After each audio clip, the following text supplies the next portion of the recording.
How you can survive by foraging in the Midwest.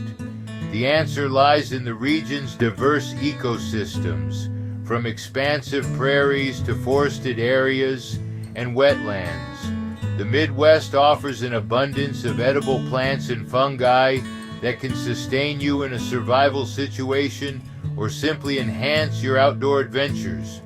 Foraging is not just about survival. It connects us to nature and our ancestors. It's a skill that brings families together and teaches valuable lessons about the environment. I remember the first time I found wild berries with my grandfather. It was a moment of discovery and joy. In this video, we'll cover the basics of foraging, identify common edible plants and fungi, and share tips for safe and sustainable foraging. By the end, you'll be ready to embark on your own foraging adventures in the Midwest. Let's start with one of the Midwest's springtime treasures, wild asparagus. Found along fence lines and ditches, these tender shoots are easy to spot once you know what to look for. Look for tall, feathery ferns from last year's growth. Wild asparagus is packed with vitamins A, C, E, and K, as well as folate and fiber. It's a powerhouse of nutrients to keep you energized on your journey. Did you know? Wild asparagus has been foraged for centuries. Early settlers in the Midwest relied on it as a springtime food source. When harvesting, use a knife to cut the shoots just above the ground. This encourages more growth and ensures a sustainable harvest. They're delicious when sautéed or roasted and packed with nutrients to keep you energized on your journey. Milkweed pods are another unique find in this region, though they require careful preparation. Young pods can be boiled to remove their bitterness and eaten as a vegetable. Remember, only harvest milkweed if you're certain about its identification, as other plants may look similar. Milkweed pods are rich in vitamins A and C, and they also provide a good source of fiber. You can sauté them with garlic and olive oil for a delicious side dish. Fun fact, Native Americans used milkweed not only for food, but also for making ropes and textiles. I remember my first time foraging milkweed pods. It was a rewarding experience to cook and share them with friends. Wild onions are abundant in wooded areas and along riverbanks. Their pungent aroma makes them easy to locate, and they can be used to flavor soups or stir-fries. Wild onions are rich in vitamins A and C, and pair well with dandelion greens or lamb's quarters, both common in the Midwest, for a nutrient-rich meal. There are different types of wild onions, such as ramps and chives, each with its unique flavor. Try making a wild onion pesto for a unique twist. Blend them with nuts, cheese, and olive oil for a delicious spread.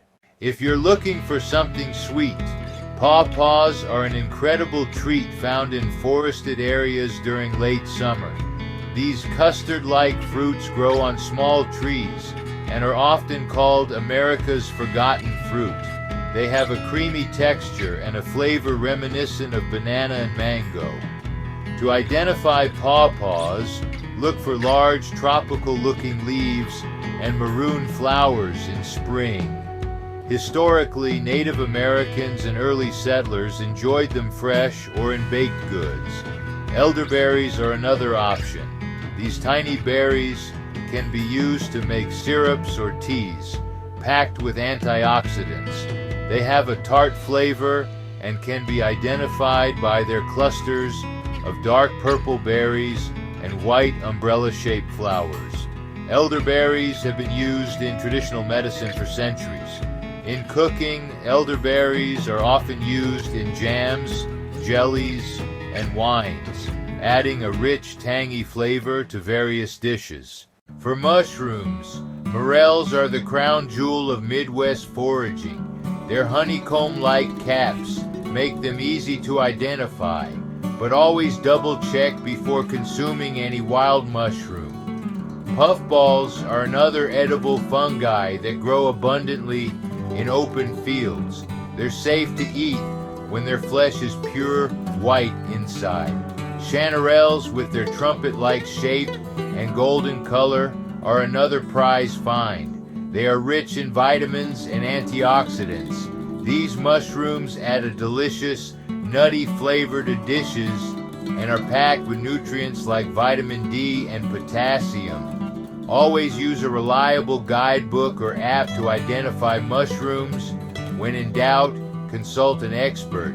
Fun fact, mushroom foraging can be a great family activity.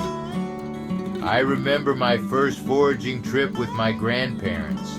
The thrill of finding our first morel is a memory I'll never forget.